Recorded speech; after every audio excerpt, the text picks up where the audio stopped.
La troisième grosse erreur que moi j'ai faite, et je vois aussi beaucoup de gens le faire, cette erreur-là, j'essaye encore d'y sortir parce que honnêtement, je me sens encore bloqué là-dedans parce que cette erreur-là, elle me rattrape toujours encore et encore. C'est d'augmenter mes charges au fur et à mesure que mes revenus augmentent. Je vous ai dit ici, j'ai toujours été très strict sur certaines choses.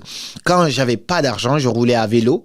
Quand j'ai commencé à avoir un petit peu d'argent en fonction de mes moyens, j'ai acheté une voiture qui coûtait 1200 € seulement. C'était une Peugeot 206. Je roulais dans ça pour aller bosser. C'était très efficace. Quand j'ai commencé à gagner un peu plus, je me suis acheté une décapotable Renault Mégane. C'était pas incroyable, mais c'était cool parce que c'était mon rêve de rouler dans une voiture coupée décapotable. Et aujourd'hui, comme j'ai gagné encore un petit peu plus, je roule aujourd'hui dans une AMG, une Mercedes. Je continue encore comme ça. Je sais que mon rêve ultime plus tard, ce serait une Brabus. Mais la grosse erreur que j'ai faite, c'est pas au niveau des voitures parce que j'ai quand même bien géré. Mais la vraie erreur que j'ai faite, c'est d'augmenter mes charges directement en fonction de mes revenus. Dès que j'ai commencé à gagner beaucoup plus d'argent, j'ai eu certaines charges aujourd'hui qui me tiennent ici. Et ça, c'est dangereux. J'y travaille aujourd'hui en train d'essayer de réduire ces charges-là de façon considérable. Qu'est-ce qui n'est pas vraiment utile là-dedans? Je vous ai donné ici une stratégie que moi-même j'applique.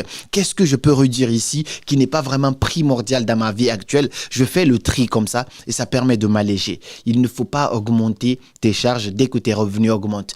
La meilleure manière de s'enrichir, Robert Kiyosaki l'explique aussi dans son livre, c'est par exemple, avant tu gagnais ça et tu dépensais ça. Maintenant, quand tu commences à gagner ça, essaye encore de continuer à dépenser ça pendant un bon moment. Par exemple, tu commences à gagner 2000, 3000 € par mois alors qu'avant ton loyer il était à 300 €. Fais en sorte de garder encore ton loyer à 300 € pendant un bon moment et après tu monteras un petit peu. Mais ce que les gens font, c'est qu'ils sont là, leur loyer là. Dès qu'ils font ça aussi directement et ça les limite. Il faut que tu apprennes à vivre en dessous de tes moyens toujours et faire en sorte que tes entrées d'argent soient 10 fois supérieures à tes sorties d'argent. C'est comme ça que seulement tu peux te bâtir ton indépendance financière.